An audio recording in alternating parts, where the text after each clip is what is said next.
Saudi visa application process में हर दिन कुछ ना कुछ नया अपडेट हो रहा है। साथ ही वीएफएस के वेबसाइट में भी कुछ ना कुछ नया चेंजेस किया जा रहा है।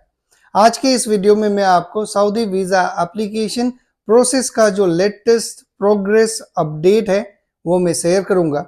आज 14 मार्च है, उसी के बेस में ये अपडेट है। वीडियो के एंड में मैं आपको एक डिटेल भी शेयर करूंगा, एक सीक्वेंस शेयर करूंगा। उससे पहले जो आपको जानना जरूरी है वो बता देता हूं।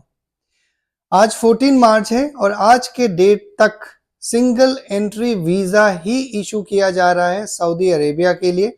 बेशक आपके पास में मल्टीपल एंट्री वीजा का इनविटेशन था। अब ये कब तक सिंगल एंट्री इशू किया जाएगा, ये अनुमान लगाया जा रहा है कि हज के बाद इसे अपडेट कर दिया जाएगा, नॉर्मल कर दिया जाएगा। ये भी एक रहस्य की तरह ही हो चुका है। अगर सिंगल एंट्री ही वीजा इशू करना था तो इतने सारे चेंजेस मूफा के वेबसाइट में, वीएफएस के वेबसाइट में मुझे नहीं लगता है करने का कोई जरूरी था। अगर आप सीक्वेंस को देखेंगे, फरवरी का जो पहला हफ्ता था उसमें उन्होंने मल्टीपल एंट्री का ऑप्शन हटा दिया, फिर कुछ दिन बाद जोड़ दिया, और आज 14 मार्च को अगर आप देखेंगे तो उस वेबसाइट से जहां से हम वीजा का इनविटेशन लेते हैं वहां से नंबर ऑफ एंट्री जो ऑप्शन आता था उसे हटा दिया गया है। नंबर ऑफ जो वैलिडिटी रहता था, डेज का वैलिडिटी, वो हटा दिया गया है। स्टे पीरियड्स का वैलिडिटी है वो हटा दिया गया है। उसमें एक रेड इंक से, रेड कलर से एक टेक्स्ट लिखा हुआ है कि जो नंबर ऑफ जो वैलिडिटी है वीजा का, नंबर ऑफ एंट्रीज हैं और स्टे पीरियड है, ये रेस्पेक्टिव एम्बेसी ही डिसाइड करेगा। वही आप अगर वीएफएस के वेबसाइट में जाएंगे, वहां पे आप अपॉइंटमेंट शेड्यूल करेंगे, फैमिली विजिट वीजा का ऑप्शन सेलेक्ट करेंगे, वहां पे मल्टीपल और सिंगल दोनों आ रहा है। लेकिन उसके बाद दूसरा जो ऑप्शन है उसमें कुछ नहीं आ रहा है। दूसरा ऑप्शन में जहां पे डेज लिखा होता था वो डिसेबल है।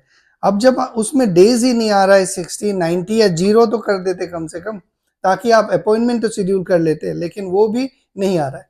ये शायद इनका कुछ टेक्निकल अपग्रेडेशन का इशू होगा, जो आज अभी जब मैं ये वीडियो बना रहा हूं तो वहां पे आपको डेट नहीं दिखेंगे, डेज नहीं दिखेंगे। बस आप अपना नेशनलिटी सेलेक्ट करेंगे, वीजा टाइप सेलेक्ट करेंगे और नंबर ऑफ एंट्री सेलेक्ट करेंगे। इसके बाद आगे ही नहीं जा रहा है। वही आप अगर दूसरा वीजा कैटेगरी अगर सेलेक्ट करते हैं, मान लीजिए आपने रेसिडेंट सेलेक्ट करा, तो वहां पे आपको सिंगल दिखेगा और यहाँ पे 90 दिखेगा और आप अपना अपॉइंटमेंट शेड्यूल कर लेंगे। और जब मैं ये अपॉइंटमेंट अभी चेक कर रहा था वेबसाइट को, तो एक चीज और ऑब्जर्व करा मैंने कि वीएफएस वालों ने ईमेल आईडी के साथ में मोबाइल नंबर भी दे रखा है।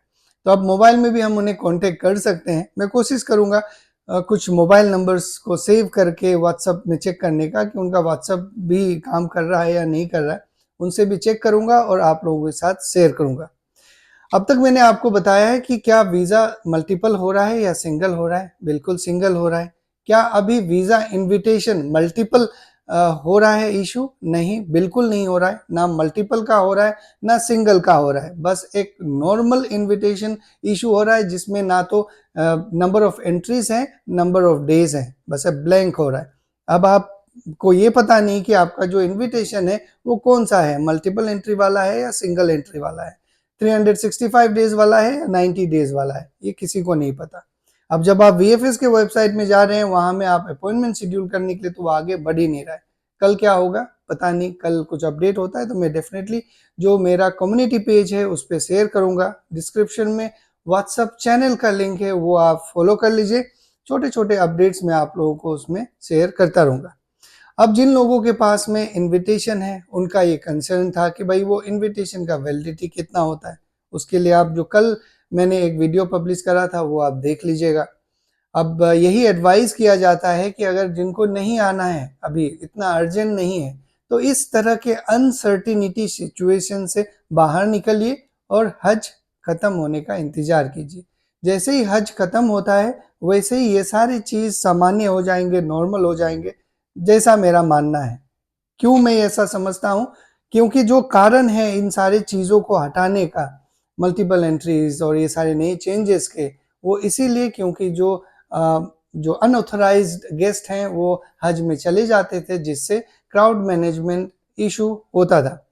तो अगर उस कॉन्सेप्ट को समझे तो हज के बाद सारी चीज नॉर्मल हो जानी चाहिए, लेकिन तभी भी मेरे समझ के बाहर है ये। अगर सिंगल ही एंट्री इशू करना था तो इतने सारे चेंजेस क्यों किए गए? बस एक गैजेट या फिर एक सर्कुलर पब्लिश कर दिया जाता कि इस दिन से इस दिन तक सिंगल एंट्री वीजा ही इशू होगा, उस दिन के बाद मल्टीपल एंट्री वीजा इशू होगा या जो भी चीज होगा, ताकि जितने भी लोग हैं जो प्लान कर रहे हैं उनके लिए एक सर्टेन डेट्स रहता, उसी हिसाब से वो प्लान करते।